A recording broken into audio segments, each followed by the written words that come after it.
This is the Mox Team Zirconia Podcast, Episode 1. Welcome from Johnny, Timmy, and Spike.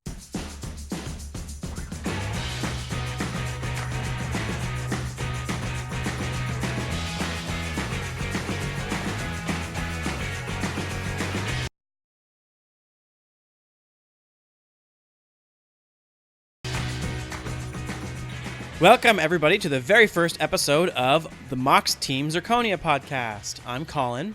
And I'm Daniel.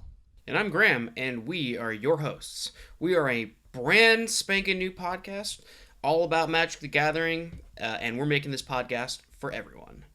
We're making it for returning players, pro players, new players, net deckers, brewers, tuners. Pretty much everyone who plays Magic should listen to this podcast. That's right, and we are committed to getting better at brewing and bringing you along with us on that wild ride, because right now, we're not so good at it. That's right.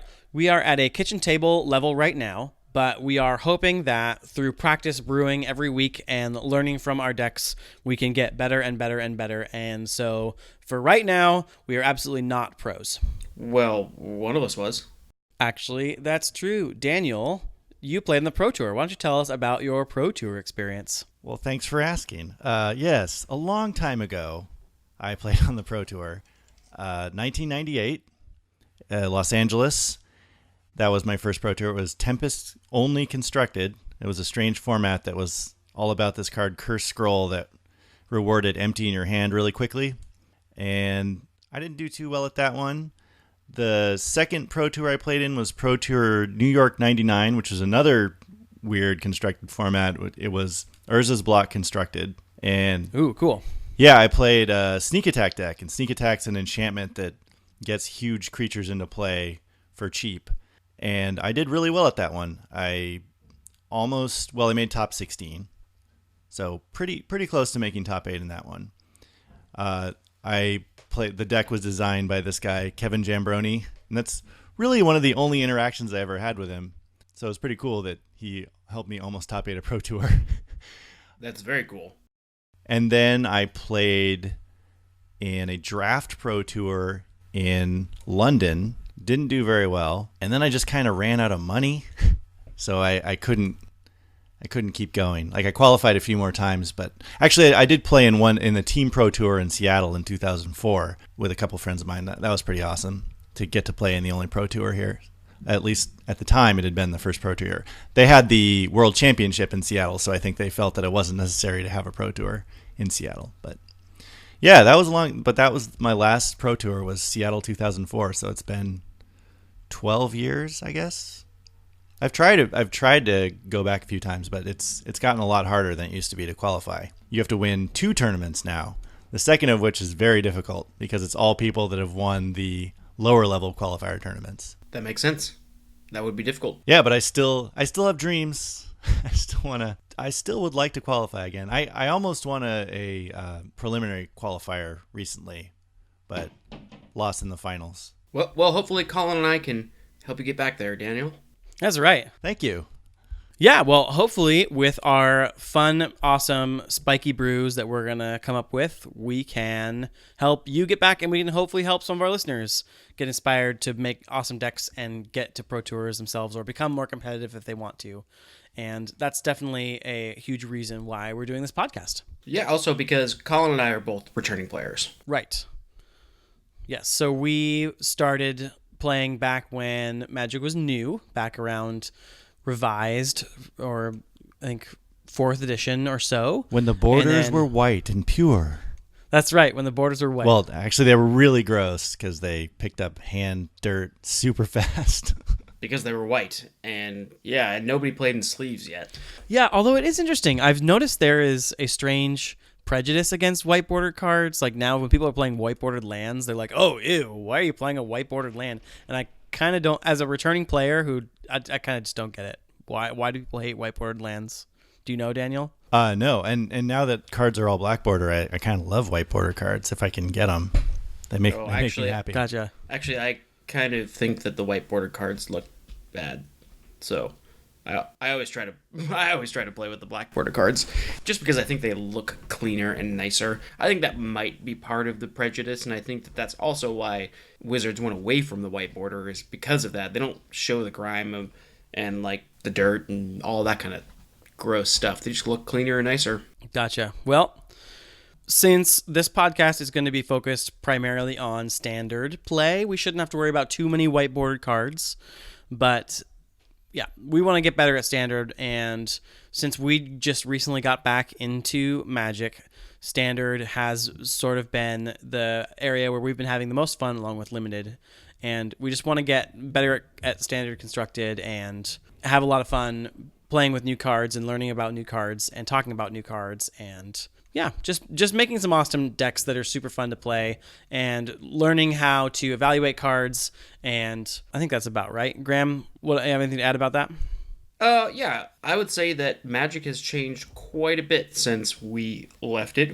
I think Colin and I stopped playing Magic right after the Urza's block that Dan was talking about earlier, right after Urza's Destiny, I think. Destiny, thank you. Urza's Destiny was probably the last set we bought any significant number of cards for. And a lot has changed since then. There's something called Modern and Legacy, which were not a thing. There are many new abilities and features. There are 2 main phases. That wasn't something that we had. That took kidding. a bit of getting used to. There is no such thing as mana burn anymore. Maybe that's a good thing, maybe it's a bad thing. Yeah, there's just been a lot of changes to the game. It seems like in what we now consider Legacy, creatures were more expensive and spells are cheaper. And now in Modern, spells are more expensive and creatures are cheaper. And by modern you mean like modern day cards, not modern the format. Thank you. Yeah, I mean everything post 8th edition Yeah. and after, which is where the Modern Legacy split is. It seems like they changed the focus of the game into a more creature-based game. Yeah, 100% agree with you there. That was actually the thing I was going to bring up, is that we used to get cards like 1 white instance that could destroy any creature. Like that was a card in Revised. Or even like a Demonic Tutor, 1 and a black for search your library for any card. Yeah, and stuff like that is just more than double the cost and has has drawbacks. Diabolic Tutor, 2 and 2 black, whereas in Legacy it was 1 and 1 black. So those are the kinds of changes that Colin and I are trying to adjust to, is reevaluating the value of what kinds of cards do what. Right. So when we're thinking about combos and various things, we have to consider creatures now a lot more than we used to. And it's interesting because I think it's harder because there's also still creature removal. You need your creatures to block. You need your creatures to control the battlefield. There's just so many more creatures. The most efficient cards that people are playing against you are going to be creatures. So it really does change all of the way you think about choices, and really does make you think about, when you're including cards in your deck, what affects the board and what doesn't is a much bigger question now than it used to be. So yeah, I'm excited. And people are just better at making decks than they used to be too. It's just more competitive. It's harder to come up with a really worthwhile idea than it used to be. Sure, and I feel like the synergy in the sets themselves have gotten better. I think that Wizards of the Coast has done a better job of making balanced sets that work well together and are fun to play, and you don't always see one deck. Well, sometimes you do, but you don't always see the same deck dominating everything. And I agree. And I think it's also worth noting that when we were paying attention before, when we were doing things, you couldn't just go online and look at what all the top decks were, and you couldn't go and figure out what these things were. I believe we were looking for all of our prices in Scry magazine. Like, it was not... We really were, yeah. The way the internet has changed how the metagame works is really new and interesting to us too, because all these major tournaments, and we'll be talking about this, I'm sure, quite a bit going forward, they all post their top deck lists, or all their deck lists sometimes, online, so you can see what people are playing, and you can actually aggregate that data and be like, oh yeah, everybody's playing Collected Company, just everybody is, and you learn that kind of thing. And so that's really interesting. And it's kind of it's a double-edged sword a bit, because you can plan a little bit better, but also, I don't know, it feels a little more limiting. Like it sort of runs you into channels where you're like, okay, it's harder to think originally and to think outside the box when I'm looking at all these other things that other people are doing for my inspiration and various things. I don't know. That's just me. I'm hoping to break out of that. As a deck designer, I always felt like it was helpful to me when I knew what the best decks were, because then I knew who to go after. Mm-hmm. I knew where I needed to be and where my ideas needed to fit in. And the great thing about this, guys, and you're both completely right, Colin, we're still going to build decks that are crazy and weird. That's what we want to do in this podcast. We want to try to break standard.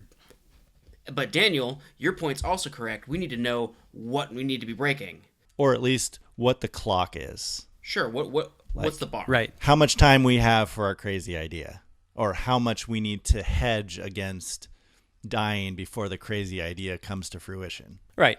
And so I think we'll probably start a little bit crazy, and then we will try to get better at selecting cards and getting more and more competitive as we go. We're kind of here at the end of the Eldritch Moon format, and so it's pretty established at this point. We pretty much know what people are playing, what's going on, and so I think that when we start getting into the new standard format, when Kaladesh is released, it will be more of an open field for us to do some new things, and I'm sure there'll be new mechanics and fun things go along with that. We've already seen some stuff in spoilers. So, yeah, I think that obviously our goal is to do this and be really competitive, but we're probably going to start out at a slightly easier level as we get used to working with each other, making decks, and who knows if we're going to be like having huge battles about putting cards in and out or whatever, because we're going to be hopefully brewing a deck from scratch or close to scratch, from an initial idea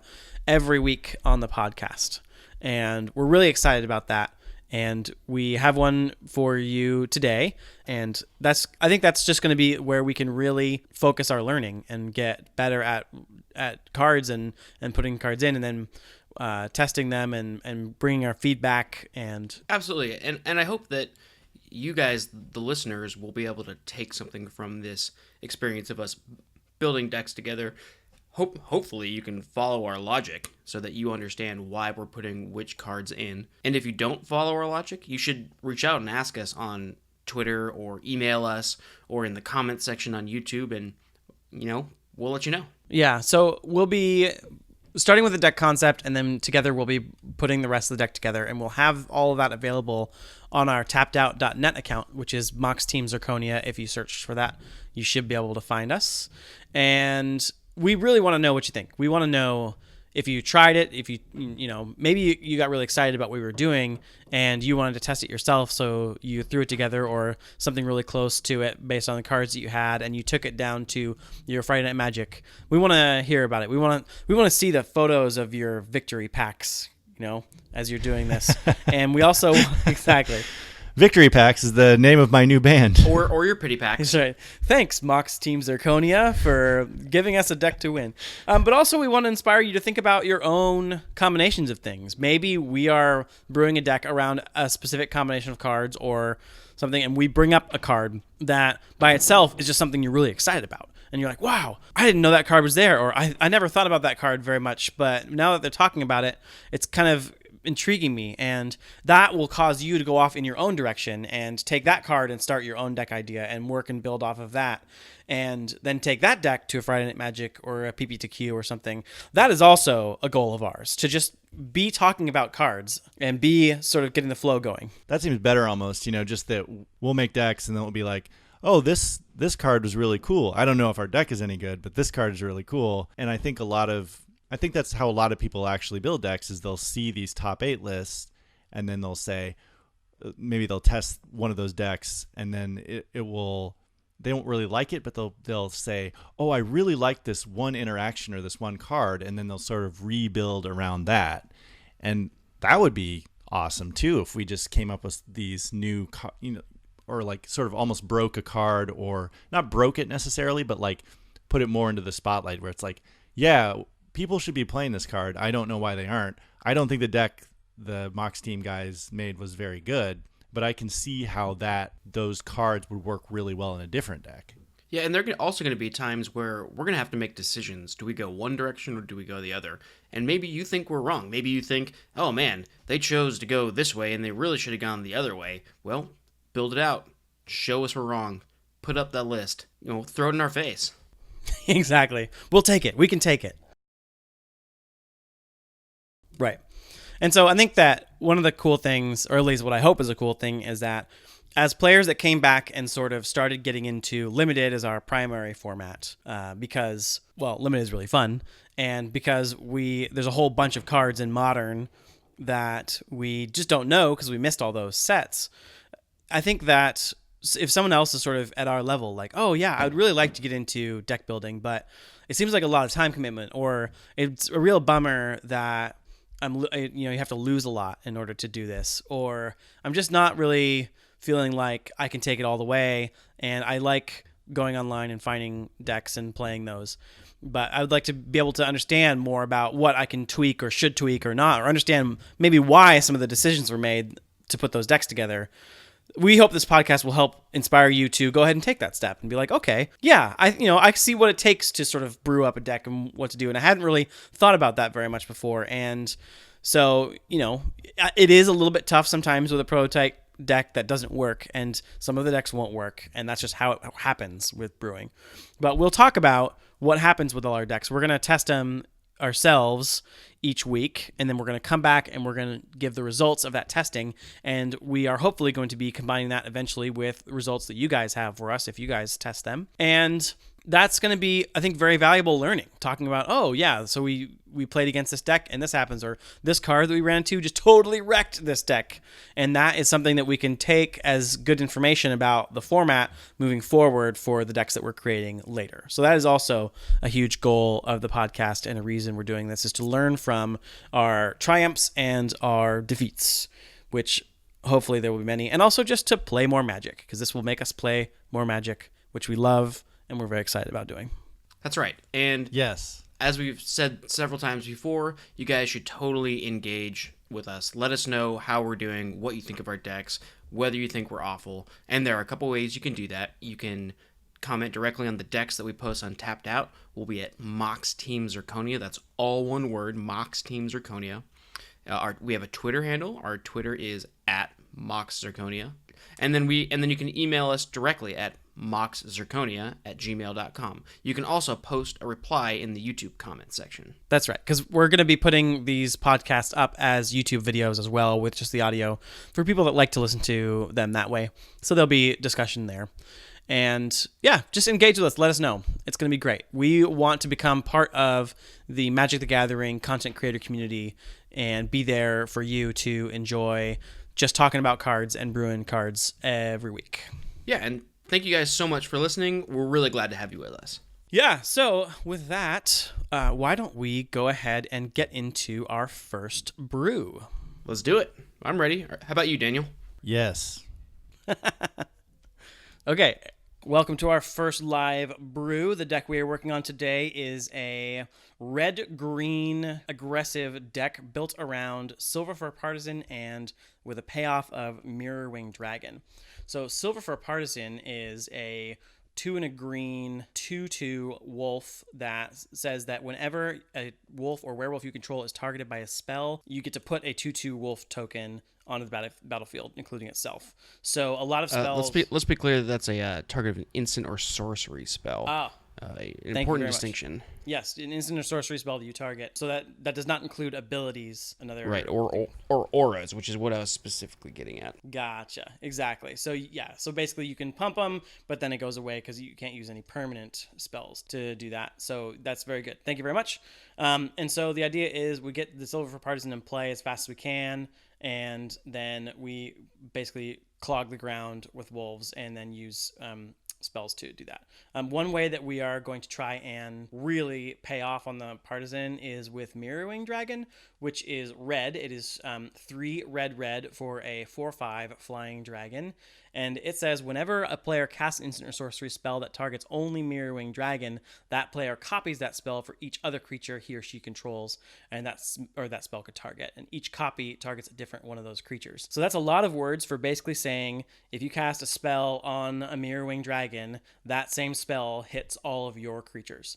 So it's difficult for opponents to remove Mirroring Dragon because if they cast a removal spell, that same removal spell hits all of their own creatures. But the added benefit, or like the other edge of the sword, is that if we have a Mirroring Dragon and we cast a pump spell, it hits all of our wolves, which then triggers Silver Fur Partisan to create that many more wolf tokens and go really wide really quickly. So what we're going to be working on is Creature Shell and the spells that will support this, both to get us to where we get the dragon in play quickly and make sure we have a good chance of getting the Silver Fur Partisan out, and also to really pay off once we have the combo in play to really go wide and go over the top. So obviously this deck wants wolves because you want to make sure that every creature that you have on the board besides the Mirroring Dragon is a wolf, so that it triggers off of Silver Fur Partisan. So I think that, with an aggressive deck, we're looking at a pretty low curve.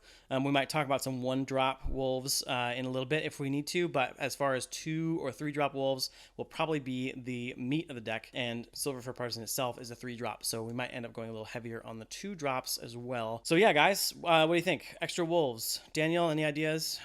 Luckily, there's some very good 2-drop werewolves in the format. 2 of them I've already seen a lot of constructed play, so I'm not breaking any new ground here. But the first is Duskwatch Recruiter, which is 1 and a green for a 2/2 human warrior werewolf, and it has the ability 2 and a green. Look at the top 3 cards of your library.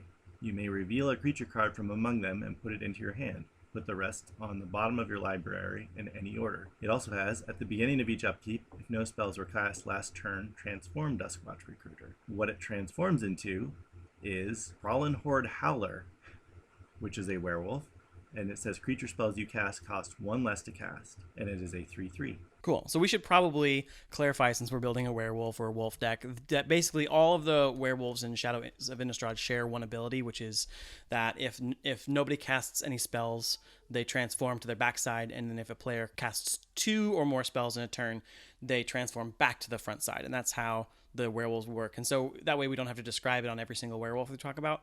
But basically, if you are playing against werewolves and you want to keep them on the front side, you have to keep throwing spells at them. And when you run out of cards in your hand and you draw a land, then they all flip and you are not happy. So that's one of the benefits of using werewolves as opposed to some regular creatures, is that usually if you pick good value on the front side, then if they happen to flip over the back, it's just extra value that your opponent can't really do much about. One of the cool things about Duskwatch Recruiter is that its ability to look at the top 3 cards is a thing to do on your turn that isn't casting a spell. So it's a thing you want to do, and it makes it more likely that it will flip over. Yeah, excellent point. It's also something you can do on your opponent's turn, right? Because it's an activated ability. You can play it at instant speed, which is really helpful, especially late in the game if you find yourself with not too many cards in your hand, or you're in a mana pocket and you really need some creatures and you just have all this open mana and it's your opponent's turn. You can fire off that ability and kick your game into gear. Completely agree. I think Duskwatch Recruiter is in. What else we got, Dan? The second one is another popular card, Lambholt Pacifist, which is 1 and a green for a 3/3 human shaman werewolf. And its ability is Lambholt Pacifist can't attack unless you control a creature with power 4 or greater. And then it has the normal werewolf flip over ability. And the backside has no abilities, but it becomes a 4/4 that can attack with impunity. So one reason I like Lambholt Pacifist, aside from the fact that it's really cheap for a 3/3, is that I'm assuming that this deck will have a lot of pump spells, and so a lot of the time you'll be able to attack with it. Oh, and also you have a 4-power dragon in your deck that will also allow it to attack. So right, whether or not it flips, it'll be able to attack a lot of the time. Yeah, I think that's great. Cool. What else do we think? I think so far, if we run 4 of those and 4 of the Landholt Pacifists, then we're starting to get up a little bit on creatures, but not nearly enough. Okay. Well, That puts us at 14 creatures. I had 2 more creatures that I could talk about that I Okay. like. So the third one is Conduit of Storms. Conduit of Storms is actually from Eldritch Moon, so it has a different werewolf mechanic. It is a 2 and a red for a 2/3 werewolf horror, and its ability is whenever Conduit of Storms attacks, add 1 red mana to your mana pool at the beginning of your next main phase this turn. And then it has 3 red transform Conduit of Storms. Nice. So instead of the no spellcasting thing, you pay to flip it over. Right, because in Eldritch Moon, Emrakul showed up and messed up all the werewolves and made them always werewolves until they get turned into horrible Eldrazi werewolves by her. So, yes, that's very cool. And the backside of it is a 5/4 Eldrazi werewolf, and it says whenever Conduit of Emrakul, it's called Conduit of Emrakul. Whenever Conduit of Emrakul attacks, add colorless, so 2 colorless mana to your mana pool at the beginning of your next main phase this turn. So double the mana that Conduit adds. Nice. So the main reason I wanted to play this one is because it helps you accelerate out your Mirrorwing Dragon. Right, that's true. So, do you think this is more of is still a 4 of include, or is this more of a late game, like a 3 of? I'm not as convinced that this one should be in the deck as the Okay. as the Duskwatch Recruiter and the Pacifist, but I think Gotcha. it has potential. Okay, we'll put 2 in there for now, and then we'll see how it goes. Because I think it's really great with the extra mana ability for sure. And then I just had one more, which is another Eldritch Moon werewolf, Kessig Prowler, which only costs 1 green. Oh, nice. It's 1 green for a 2/1, which is a pretty good rate already. Werewolf horror, and it has 4 and a green, transform Kessig Prowler. So this is another one of the Eldritch ones. And it turns into Sinuous Predator, which is a 4/4, and it has the ability Sinuous Predator can't be blocked by more than 1 creature. So it's sort of if they don't have something big enough to kill it on its own, then they can't kill it. Gotcha. They cannot gang block. Nice. So it's just, I think that's a great idea. It's just another efficient werewolf that you're not embarrassed to be playing early. Totally. So, and it's actually, and especially being a 1-drop that sometimes lowered our curve is really great. And like you said, late game you can transform it too. Yeah, it's actually really hard to find worthwhile 1-drops. So when you do find one, it's pretty exciting when you find one that works well on your deck. Cool. So I still think that even with those counts, we're a little bit low. So I want to talk about 2 more other options that I thought of just to make this a little bit more aggressive from the get-go. I want to talk about Brazen Wolves, which people will know as an all-star in Limited, but I think it would work really great in this deck. And it's a 2 and a red for a 2/3 wolf. Regular wolf this time, and whenever Brazen Wolves attacks, it gets +2/+0 until end of turn. So the goal of this deck obviously is to turn things sideways, and also if you're pumping things, and if you can figure out a pump spell that would give it trample, for example, the extra 2 damage will go a long way. So I think that as a medium level wolf, I feel like that's a pretty good one. And then another one that I was thinking of that I think is just another kind of vanilla werewolf when it starts out, but it's also good, even though it's a little more expensive. It's actually a 4-drop. Is Solitary Hunter, which is just a 3/4 werewolf for 4, 3 and a green, and then it flips over into a 5/6. So probably only 2 of those because it's sort of on the higher end, but just something that's a little bit bigger could help out and get closer to that 4 power for the Landholt Pacifist to get through too. So I think those like the Solitary Hunters might leave in testing, but this brings us to 26 creatures, which I think is a good number for this deck. So I think we'll leave it here for now. What do you guys think? Yeah. Yeah, so far sounds good. Cool. Yeah, so we're looking at a pretty decent curve right now. Right now we only have 4 1-drops, but we're looking at 12 2-drops, which is really good, and looks like 10 3-drops so far. When we've added in the Silver for Partisan. So wait, not too bad. 12 2-drop. What am I missing? What are the last 4? So we had the Pacifist and the Recruiter. I cheated in an instant that we'll talk about in a second here. Ah.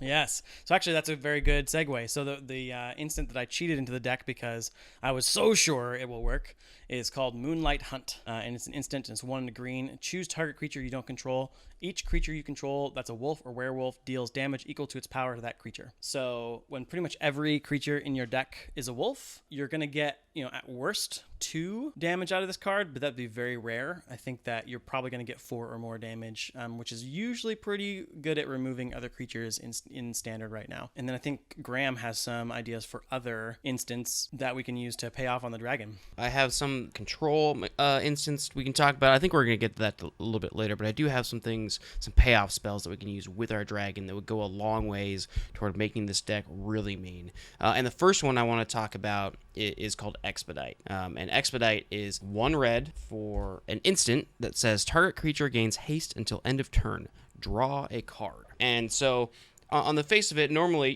this might be, 1 for a attack ability and a draw card. It's what we call a cantrip. And it's a pretty nice card to have. But when you can extend that to every creature that you control, especially since they spit out extra wolves when that happens, and the draw mechanic also multiplies, this card becomes indispensable in a deck like this. Not only does it replace itself, it basically reads in this deck with the dragon in play, draw a card for each creature you control. Essentially. And so I feel like that's a pretty obvious 4 of. Agreed. Put it in there. Yeah. So just like, especially if that's the second card you've cast, so you've already made a bunch of wolves, and now you not only make a bunch of wolves again, but they can all attack. Oh, man. Yeah, and it never hurts to have good 1-drops, which actually brings me to the next card that I want to talk about, which is called Borrowed Hostility. It's a 1 red for an instant that reads, choose 1 or both, and it has an escalate cost of 3. Target creature gets +3/+0 until end of turn, and target creature gains first strike until end of turn. So this one's really nice because it gives you options, and it also gives you lots of damage, and it gives you lots of first strike. And first strike's great if you don't want your creatures to die, and 3 damage +3/+0 is great if you don't want your opponent to be alive anymore. And for one mana, multiplying that across every creature you control, it's kind of a hard thing to look down your nose at. It's pretty much exactly what you need for this deck. It only costs 1 mana. I agree. Man, 3/+0 across all of your creatures. I think that fits exactly what we want. So cool. That's great. So did you have any other payoff spell options? Sure, I have a couple more that might not be quite as much of a slam dunk as perhaps some of the ones that I brought up earlier. The first one that I want to talk about is Uncaged Fury. And Uncaged Fury has a potential to be really mean. And when I describe this card, imagine it paired up with a creature like Brazen Wolves. So Uncaged Fury is 2 in a red for an instant that says target creature gets +1/+1 and gains double strike until end of turn. So you have the potential to be doubling your power if you can get into your opponent. And so it's a little bit more expensive, but I think that when you spread that out across all the creatures you control, it's pretty hard to argue with. Definitely agree. Okay, Uncaged Fury. I think that's probably a good finisher spell. Well, yeah. So I think a 2 of is slow your roll there, Colin. Okay. Yeah, because there's something.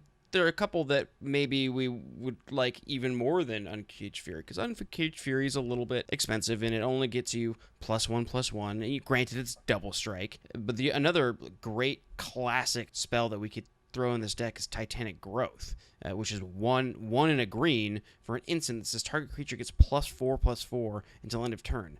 If you have 4 or 5 creatures out, you're looking at a 20 damage increase for your attacking force. If you can manage to pair that with something like Trample, it's going to be a quick game. Right.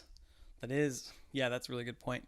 So I wonder if actually it would be interesting to spread it around a little bit, and instead of running 4 Borrowed Hostilities, drop that down to 2 and put in a couple of these ones to just give a little variety of life. Dan, how's that feeling? Yeah, I mean, I think as far as combat tricks go, it can be good to keep people guessing about which one you might have. I like Titanic Growth. I think I might like it more than Uncaged Fury in this deck. I realize the upside of Uncaged Fury is higher, but I like the cheaper cost of Titanic Growth, and also the fact it can be more of a defensive card too. Like adding the 4 toughness instead of the 3. Yeah, but actually now that I think about it, I don't think there's that much in standard that. Well, I guess so. There's like Grasp of Darkness, right? Which is a black instant that says target creature gets -4/-4 until end of turn. It's a commonly played card in black control decks. And there's actually a lot of creatures in this deck that would still die to that after playing Uncaged Fury. So Titanic Growth can be more of a defensive card. You could use it to save your Silver Fur Partisan in some situations. Oh, yeah.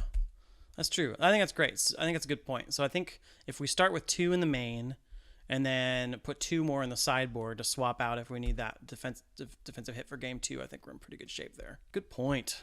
Love it. So one of the things you mentioned, Graham, is that Uncaged Fury, and this might affect your evaluation too, Daniel, it gets a lot better if you can give your wolves trample somehow. So I have a question about another card, and this is one of my favorite types of cards because it doesn't immediately affect the board. But it's a card called Howlpack Resurgence. And so Howlpack Resurgence is 2 in a green, and it has flash, so you could play it as a trick, and then it sticks around because it's a regular enchantment.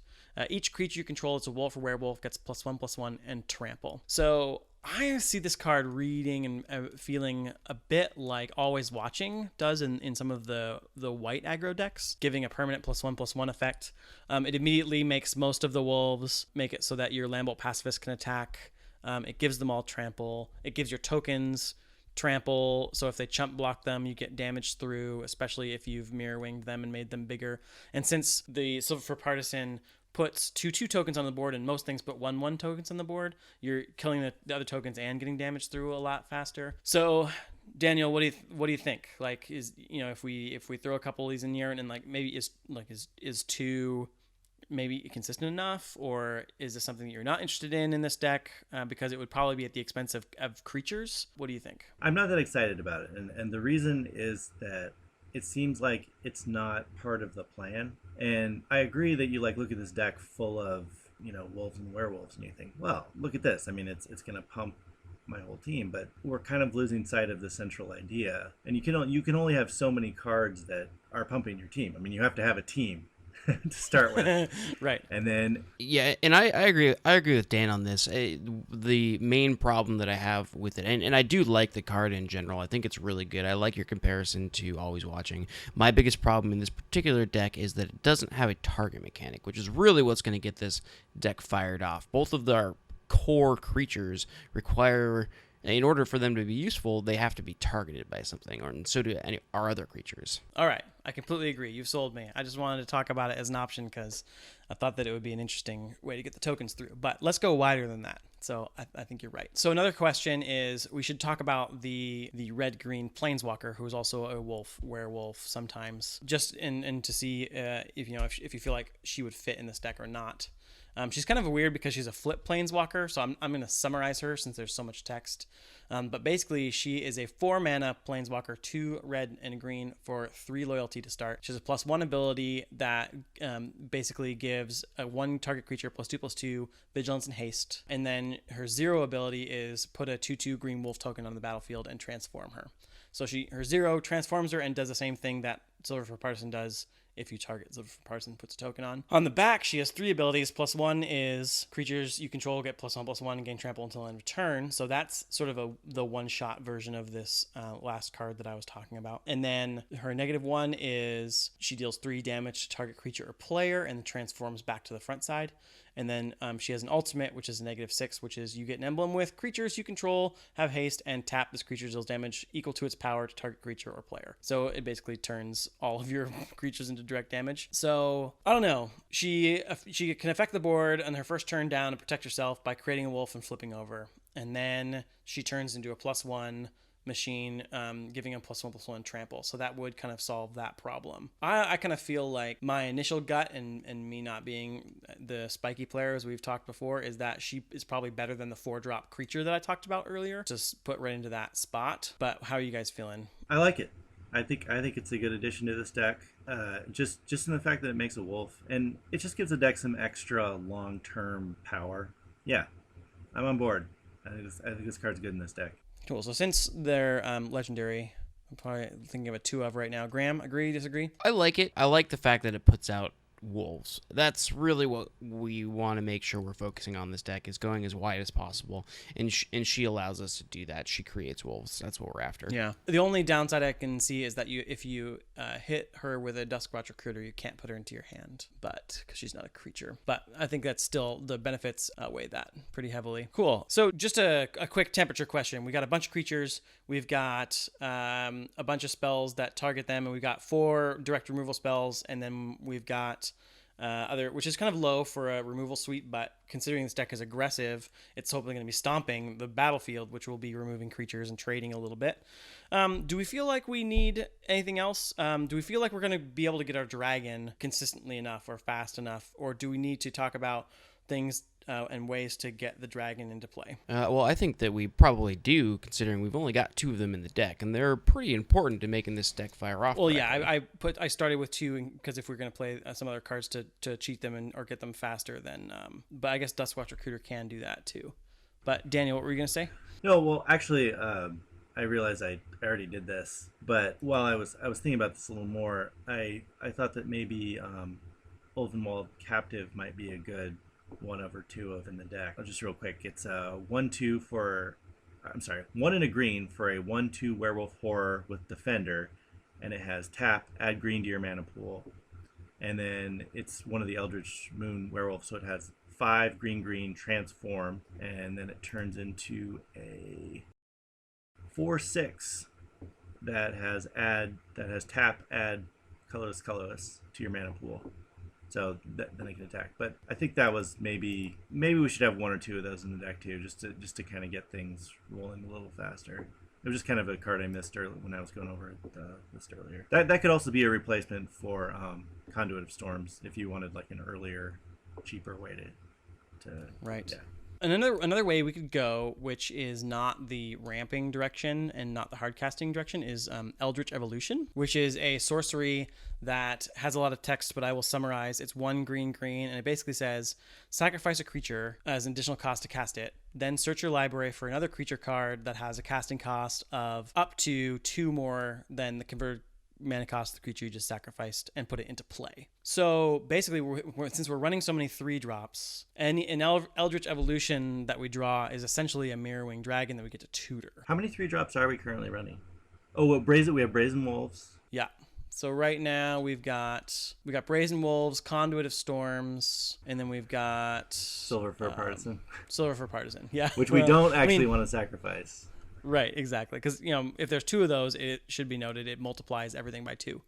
So we'd love to have 2 of those and a Mirror-Wing Dragon in play, but that's super ceiling. So what do you think, Daniel? You think is that too crazy? No, I don't think it's too crazy. It might be working at cross purposes, but it's really important to get that dragon into play. I don't know, sacrificing a Brazen Wolves is rough though. Because that thing hits really hard, like once you have it out, and it's kind of hard to block. You tend to want to sacrifice things that aren't holding their own. Well, who says you have to sacrifice a Brazen Wolves? Well, you need a 3-drop at least, because the dragon costs 5 and you only get 2 extra to play with, so it has to be a 3-drop. But I mean, just the fact that it's tutoring and the fact that it goes to the battlefield, you don't have to cast it, is like a kind of a big thing to me. Yeah, I mean it's a powerful card. There's no question about that, and it helps get the plan going. Yeah, I don't think I would want to play more than like 1 or 2 for sure. Mm-hmm. Yeah, in conjunction with the Duskwatch Recruiter, which I think will help get at minimum it will help get the right. Okay, I think that's a good compromise, because we have a couple of the dorks that with the Conduit of Storms that will make it easier to cast the dragon if we need to, and then we have 2 of the Eldritch Evolutions where we can go and get it if we need to, and then we have 2 in the deck, so if the Duskwatch Recruiter hits it, then we hit it. So I think that's pretty good for starting place, and then I think that in tuning we can sort of suss out, and we can come back and report on how that's working, or oh man, in 5 games I never saw the dragon, or and then obviously make the adjustments and talk about that. So I think this is really great. I went ahead and put in a pretty basic mana base with Cinder Glades and 2 Evolving Wilds and 4 Game Trails, and then just the remaining Mountains of Forest. mountains and forests. It's right down the middle in the costs for the deck as we currently have it. So I went and ran 8 forests and 8 mountains, and then we can tune that as needed. So there we go, guys. There's our first official live brew on the podcast. Well done, everybody. Woo! Thank you so much. Yeah. You. Okay, and that's our deck. So take it away, guys. Were you inspired? What'd you think? Let us know. Yeah, and for all of you folks who are new or relatively new at deck building, take this list to your Friday Night Magic, or take it to your kitchen table game, your local meta game, play it against your friends, see what they think, find out what cards are working, which ones don't work, which ones work really well, and which ones just sat in your hand the whole time, and then let us know. Give us your opinion. How do we do? We'll be doing the same thing, and next week we will give an update on how this deck did, and then talk about what we learned from that. Also, I want to say Friday Night Magic is a great place to test out new brews, because there will be people there playing established decks, and that's good. You want to know how your deck does against the real standard format. And if you beat one of those decks, you'll know that you have a strong deck idea. Or not. Sometimes it won't work very well. Yeah. Sorry about that. You're going to lose some. You're going to win some. We formally apologize. Hopefully you will be losing less than you win. But that's not really the point. The point here is to learn how to put the decks together and make them better every week in, week out. So hopefully you lose less next week than you did the week before. And hopefully you'll be better at putting these lists together like we have today. That's right.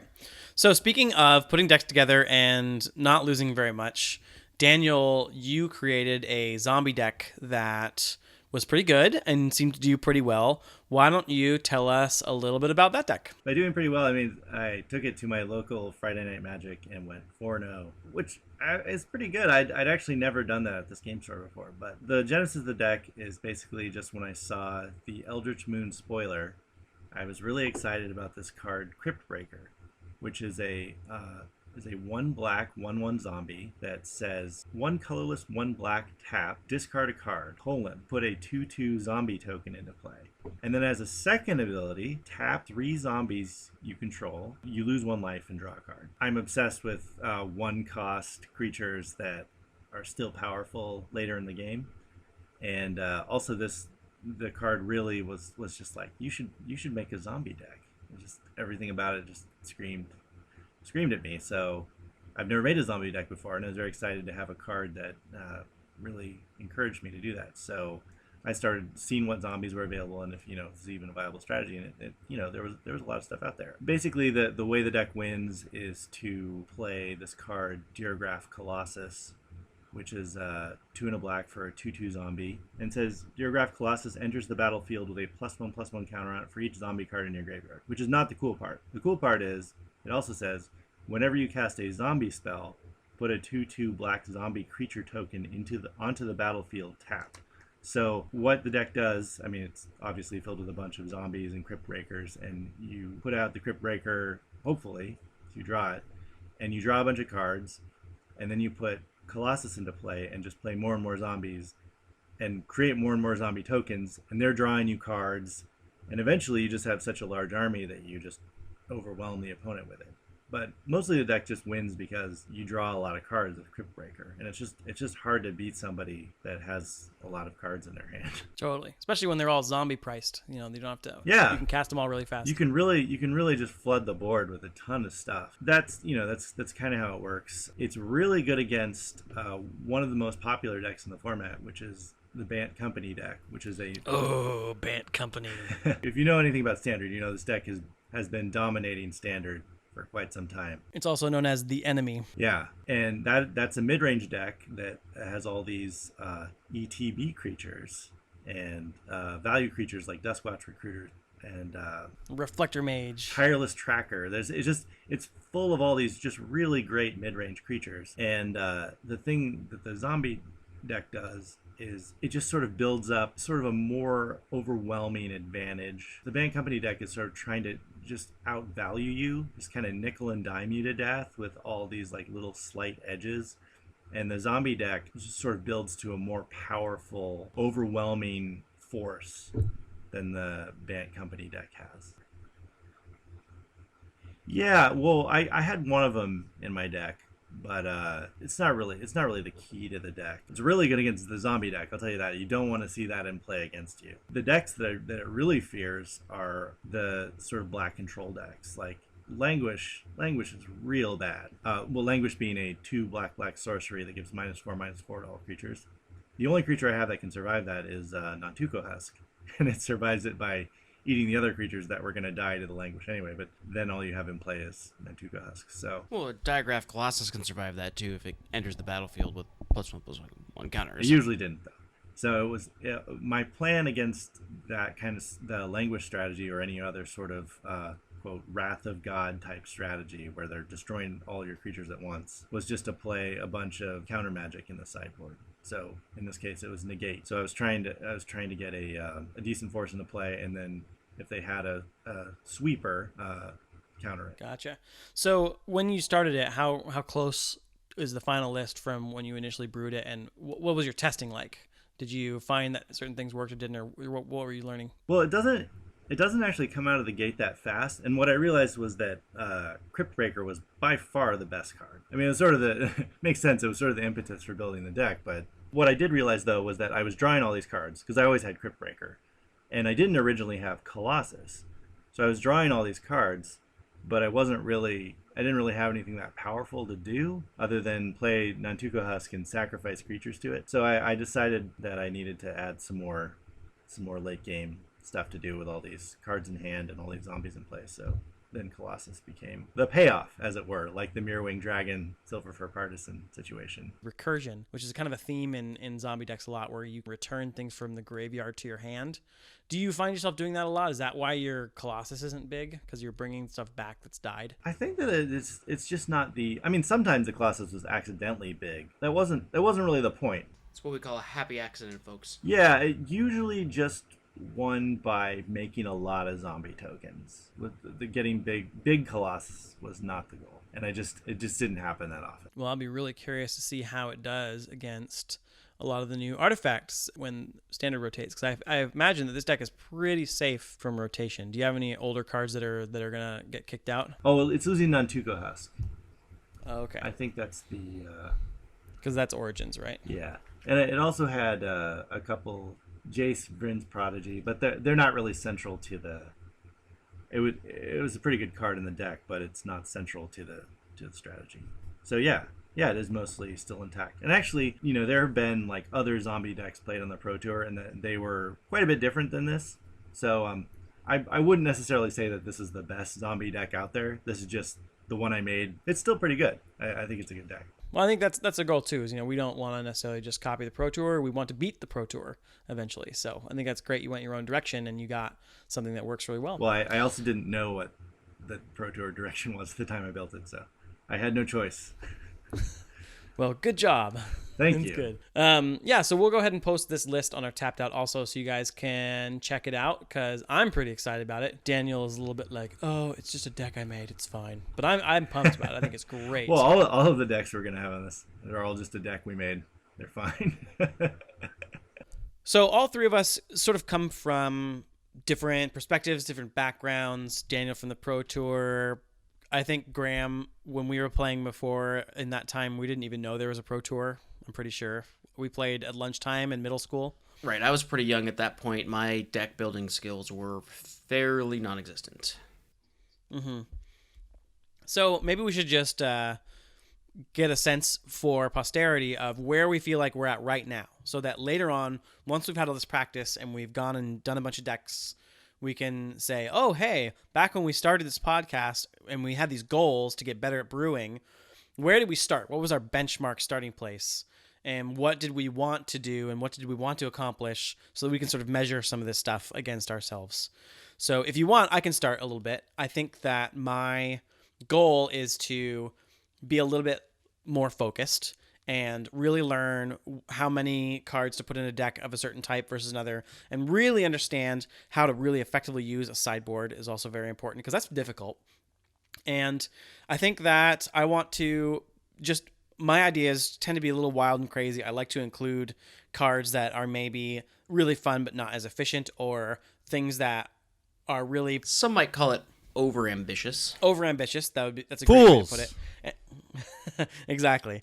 And so I want to be able to focus, and I want to be able to really tell quickly, okay, this deck wants this deck doesn't, and figure that out so that hopefully I can make better decisions earlier and not have to test them all out so much. Graham, how about you? What do you think? Oh man, well, my weaknesses are many. Mostly they have to do with the fact that there is just a buttload of cards in Standard. What is it, like 1,000 cards that are in Standard at any given point of some sort? I tend to get a little overwhelmed. I look too hard for things that I need, and I overthink my deck concepts. I find too many shiny things that need to go in this deck, and I find ways to cram them in, and they kind of overcrowd each other, and they don't work, and it all comes burning to the ground. So my goal for the podcast is to narrow my vision and my thought process for building the decks, find a way to bring fewer, more effective cards to the build. As for what I'm good at, it tends to be in, I guess you'd call it post-production. I am great at taking decks that have been built, usually by Colin or Daniel, and playing them and diagnosing fairly quickly what worked and what didn't, and what it needs more of, what it needs less of. Does the bomb work? How well does the bomb work? Is there a better bomb that might help it? What direction does the deck need to go in? So you're a tuner. Right, you're a tuner. Yeah, exactly. I'm great at tuning decks. I'm great at running them against other already established decks and trying to balance them out. And like Colin was saying, the other thing that I need to get better at is working with the sideboard. It's just not something that I'm familiar with, having mostly played kitchen table style Magic. What about you, Daniel? Where are you at these days? Let's see. I was trying to think of a good way to describe myself, and I don't know if the listeners are familiar with the Johnny, Timmy, Spike continuum, but Mark Rosewater talks about this a lot, the lead designer of Magic, which is that the Johnny is, well, the Timmy's the person who wants to play the biggest monster, I believe. Correct me if I'm saying this wrong. I think the Timmy is the person who wants to play the biggest creature. So like Emrakul, the Eon's Torn would be a good example of that. And then Johnny is the person who wants to do the exciting combo or the strange route to victory, that kind of thing. And then the Spike is the person who just wants to win. So I think I would describe myself as a Spike, but with a chip on my shoulder. I never want to use the best deck to win. I want to destroy the best deck. So my ideas tend to start there with what the best deck is and what it is that it does well and how I can throw a monkey wrench into that. And I've qualified several times with decks that specifically targeted the best deck. Sometimes the best deck was so good that there was nothing you could do, and my efforts completely failed. But sometimes it was a little more fragile, and I would just crush it. And as long as long as the best deck was by far the most popular, I would go to victory. I remember there was a powerful combo deck called the High Tide combo deck, and I just played Little Merfolk and counterspells, and that was how I qualified for one of the Pro Tours. Anyway, I guess that's sort of my description of my general mindset for deck building. But what I want to get better at is having a less focused viewpoint on sort of the enemy and more on trying to be the enemy. I'm not really sure how else to describe it, because Colin and Graham are so much more interested in creating something sort of wonderful, I guess, for lack of a better word. And I'm so focused on just dragging things down. I want to be more of the builder than the destroyer. And I think being around you guys can help me have more of that mindset. Actually, that's a really interesting point, because I would definitely describe myself as a Timmy, and I would definitely describe Colin as a Johnny. So with our powers combined, we can rule Magic the Gathering. Yeah, I am definitely a Johnny, for sure. That's really funny. We'll create something. We don't know what it is, but it'll be a thing. But it'll be pointed right at Bant Company. Take it down. Yep, and I am definitely a Timmy. I like to get big creatures out, and I like to... I remember there was a gun in this game called Warhammer 40K, which is a miniatures game. and one of the factions in this game were the orcs, and one of their guns was a large cannon that shot goblins into hyperspace, and then the goblins would, if they were lucky on their shot, would like rematerialize inside the armor of the enemies, and the goblins would like go nuts and claw them to pieces inside. And for some reason, thinking about us putting decks together made me think of that as an analogy, because we sort of have this enemy, we know what it is, we're building this gun, but it's full of goblins that sort of go in random directions. And maybe against maybe the goblin we come up with at a specific time will be just the goblin that's needed for the job. So you're saying it's not the goblin that costs 7 mana that's going to do it? I don't know. I mean, a 7-mana goblin sounds like a really powerful card. I was going to say, it's got 3 really great abilities that all combo nicely with these other goblins. I think what he's saying is it's not the gun that kills people, it's the goblins. Yeah, that's what I'm saying. Kind of. Okay, well, it's a bummer that there aren't really goblins in Standard right now. No, just kidding. Is it, though? I don't know. Well, which would you rather have, goblins or Eldrazi? Oh, I love Eldrazi. I'm into Eldrazi. You're weird. I think it's great. I know. Yeah, I wish that the processing thing had been carried over more, because I thought that was neat. Yeah. It would have been nice to see them continue the synergy of some of those abilities throughout the blocks. I think that might be rectified soon in Kaladesh, hopefully. Yeah. So for newer players, processing is an ability from the Battle for Zendikar block where you exile cards from the top of your opponent's library, and then you can return those from exile into their graveyard to do things, and that was what you were trying to do. And I thought it was cool. They never really played with the exile space before as design space, and I thought it was neat. So yeah, I'm in on Eldrazi. I think Eldrazi are great. I think that they went a little overboard and they got really powerful for a while, but I think we're back to normal now, so I think it's okay. More merfolk. That's what we need. More merfolk. Yeah, but Yes. High Tide is out of Standard and has been for a long time, and I don't think Good. it's ever coming back. But merfolk are here to stay. The tide is out, but sorry. And on that final note, that is our show for today. Thank you so much for joining us. This will be a weekly show. We will typically release on Wednesdays. Or Thursdays, sometimes. Yeah, so go tell your friends. Get excited.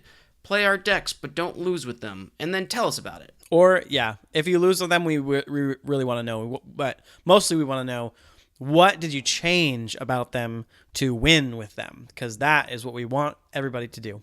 And we'll be posting all the stuff on YouTube. Yeah, let us know what you think in the comments. Be honest. We can take it. Probably. Well, Dan can't, but that's just because he's fragile. He's a fragile spike. You weren't supposed to talk about my fragility on the podcast. I know, it only took one episode and we already have revealed how fragile Daniel is. Yeah, you guys can leave these comments for us on YouTube. You can email them directly to us. Our email address is moxzirconia@gmail.com. You can tweet them at us at moxzirconia, or you can leave them in the comments of our awesome decks on tappedout, and you can find us at Mox Team Zirconia, all one word. That's right.